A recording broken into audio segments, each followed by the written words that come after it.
नमस्कार। कौशल योग के आज की इस कड़ी में हम लोग ईश्वर कृष्ण द्वारा रचित महत्वपूर्ण ग्रंथ सांख्य कारिका की 6वीं कारिका की व्याख्या करने का प्रयास करेंगे। इसमें वे कहते हैं, सामान्य तस्तु दृष्टात अतीन्द्रियाणाम प्रतीति अनुमानात तस्मादपि च सिद्धम परोक्ष आप्तगमात सिद्धम। यहाँ पर भी वे उन तीनों प्रमाणों के विषय में बता रहे हैं कि किस प्रमाण से किस चीज़ का ज्ञान होता है और किस प्रमाण की कहाँ तक पहुँच है। तो इसमें वे कहते हैं, सामान्यतः तु दृष्टात। सामान्य का मतलब जनरल चीज़ है, जैसे जो कुछ भी आप देखते हैं कोई किसी विशिष्ट का ना हो कि जैसे कि ये मेज़ हमारी है लेकिन ये हवा कोई हमारी या तुम्हारी नहीं है, ये सबकी है। सूर्य का प्रकाश सबका है। तो यानी यह प्रकृति या जो दृष्टिगोचर पदार्थ है, सामान्य चीज़ों का जो ज्ञान होता है, तो इसीलिए वे कहते हैं कि सामान्यतः तु, यानी सामान्य वस्तुओं का ज्ञान, जो ज्ञेय पदार्थ हैं उनका ज्ञान, जो इंद्रिय गोचर है उनका ज्ञान, वे कहते हैं कि सामान्यतस्तु दृष्टात, वे दृष्ट के अंतर्गत यानी प्रत्यक्ष के अंतर्गत आते हैं। तो जो इंद्रिय गोचर चीज़ें हैं, जो विषय इंद्रियों के सन्निकर्ष में आकर के बुद्धि उनका ज्ञान करती है, तो वे कहते हैं कि ये सब प्रत्यक्ष प्रमाण के अंतर्गत आते हैं। आगे कहते हैं कि अतीन्द्रियाणाम प्रतीति अनुमानात। अतीन्द्रिय का मतलब कि जो इंद्रियों से परे हो, हमारी ये जो ज्ञानेंद्रियां हैं इनसे परे हों, इनसे अगोचर हों, तो कहते हैं कि प्रतीति, इनकी प्रतीति कैसे होती है, इनका ज्ञान कैसे होता है, तो कहते हैं कि अनुमानात, इनका अनुमान से ज्ञान होता है। यानी जो इंद्रिय गोचर हैं, जो हम इंद्रियों से जिनका प्रत्यक्ष करते हैं, वे तो प्रत्यक्ष ज्ञान से होते हैं, दृष्टि से होते हैं, उनमें प्रत्यक्ष प्रमाण लागू होता है। और जिनका प्रत्यक्ष प्रमाण से नहीं होता है, जो इंद्रिय से अगोचर हैं, जहाँ तक इंद्रियां नहीं पहुँच सकती हैं, उनका ज्ञान अनुमान से होता है। तो इस तरह से उन्होंने प्रत्यक्ष और अनुमान की सीमा रेखा खींच दी। फिर वे अगली लाइन में कहते हैं कि तस्मादपि च सिद्धम। तस्मादपि का मतलब तस्मात् अपि। तस्मात् का अभिप्राय यहाँ पर अनुमान से है, क्योंकि इसके पहले उन्होंने अनुमान के विषय में कहा है।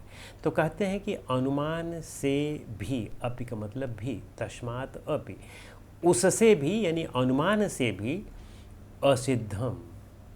असिद्धम का मतलब जो सिद्ध नहीं होता है, यानी जो अनुमान से भी सिद्ध नहीं होता है, परोक्ष आप्तगमात सिद्धम, वह परोक्ष होता है। कुछ चीज़ें जो परोक्ष से भी सिद्ध नहीं होती हैं, तो वे कह रहे हैं कि आप्तम आगमात सिद्धम। आप्तम का मतलब जो तीसरा प्रमाण आप्तवचन है, श्रेष्ठ पुरुषों द्वारा कही गई बातें हैं, उनके विचार हैं या उनकी लेखनी है, वे कहते हैं आगमात, उनका ज्ञान जो है इससे सिद्ध होता है, आप्त प्रमाण से सिद्ध होता है। तो इनके पूरे इस कारिका का कहने का मतलब है कि जो सामान्य चीज़ें हैं, जो हमारी इंद्रियों से दृष्टिगोचर होती हैं, उनका ज्ञान तो प्रत्यक्ष प्रमाण से हो जाता है। और स्वाभाविक सी बात है कि कोई आप चीज़ देख रहे हैं आँखों से, तो ये प्रत्यक्ष ही है। कोई चीज़ सुन रहे हैं, आप खुद सुन रहे हैं, तो वह प्रत्यक्ष ज्ञान ही है। और इसमें इंद्रियों का उपयोग हो रहा है। यद्यपि अंत में बुद्धि का भी उपयोग होता है, लेकिन इंद्रियों के माध्यम से हम बुद्धि तक पहुँच रहे हैं। और इन प्रत्यक्ष में इंद्रिय गोचर हुए, लेकिन कुछ चीज़ें ऐसी हैं जो इंद्रिय से अगोचर हुई, जहाँ तक इंद्रियों की पहुँच नहीं हो पाती है, उनका ज्ञान कहते हैं कि अनुमान से होता है। जैसे उदाहरण के रूप में, जैसे आपने पहाड़ पर धुआं देखा, तो आप उस धुआं के सहारे पर, चूँकि व्याप्त संबंध धुआं और आग में होता है, तो उस धुआं के सहारे से आप आग तक पहुँच लेते हैं। उस लिंग के चिन्ह के, धुआं के चिन्ह के आधार पर लिंग यानी कि आग तक आप कल्पना कर लेते हैं, अनुमान कर लेते हैं, अटकल कर लेते हैं। तो यहाँ वहाँ पर आप आग नहीं देख रहे हैं, वहाँ पर आप धुआं देख रहे हैं, लेकिन धुआं के आधार पर आप आग का अनुमान कर रहे हैं। तो वहाँ आप देख तो नहीं रहे हैं, लेकिन फिर भी आप अनुमान कर रहे हैं, तो क्योंकि आपने पहले जहाँ धुआं देखा है वहाँ आग देखी है, तो इसलिए वे अगोचर तो है, परोक्ष तो है, लेकिन वे कह रहे हैं कि फिर भी उसका एक निश्चित ज्ञान अनुमान के द्वारा हो जाता है, जो इंद्रिय से अगोचर है। लेकिन जो इंद्रिय से अगोचर भी हैं, लेकिन फिर भी वो अनुमान से उनका ज्ञान नहीं हो पाता है, तो कह रहे हैं कि उनका ज्ञान वह आप्त वचन से होता है, श्रेष्ठ पुरुषों द्वारा कही हुई बातों से, या जो पुरुष, जो व्यक्ति वहाँ तक पहुँच गए हैं, जिन्होंने उसका प्रत्यक्ष कर लिया है, जिन्होंने उसका अपरोक्ष ज्ञान कर लिया है, अनुभूति कर ली है, साक्षात्कार कर लिया है, वह आप्तवचन के माध्यम से भी उन चीज़ों का ज्ञान हो जाता है जो अनुमान से भी नहीं सिद्ध हो पाता है। तो इस तरह से वे यहाँ पर यह कहना चाहते हैं कि ये जो 3 प्रकार के प्रमाण हैं, इनकी ये सीमाएं हैं। जो प्रत्यक्ष चीज़ें हैं वह इंद्रियों से हो जाती हैं, इंद्रियों से उनका ज्ञान हो जाता है, और जिनका इंद्रियों से ज्ञान नहीं हो पाता है, इंद्रिय से अगोचर हैं, उनका अनुमान से ज्ञान हो जाता है, और जिनका अनुमान से भी ज्ञान नहीं हो पाता है लेकिन हैं वे परोक्ष ही, अनुमान से भी ज्ञान नहीं हो पाता है, तो वे कह रहे हैं कि उनका ज्ञान आप्त प्रमाण से होता है, महापुरुषों के कहे हुए वचनों से या उनकी लिखी हुई बातों से होता है। तो इस तरह से इन 3 प्रमाणों के विषय में उन्होंने सिद्ध कर दिया।